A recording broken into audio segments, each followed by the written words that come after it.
Kenya says Japan will continue partnering with Kenya on matters infrastructural development with focus on medical facilities to combat the COVID-19 pandemic. He spoke in Utawala area, Nairobi, during the launch of the Reina Missionary Health Center built with assistance from Japan. Thank you very much. The session are ready.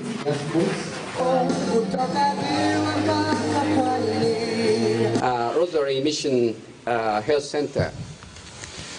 Since the start of the COVID-19 early this year, March, Japanese government has provided Kenyan government with different kinds of assistance.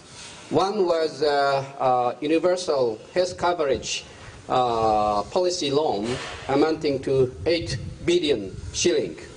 But I believe you cannot wait for the coming money from the government. So I have signed an agreement with the representative this year, February, for the construction of this very important facility. Church is not just involved with spiritual healing, but also physical healing, because human being is body and soul. That makes one a full human being.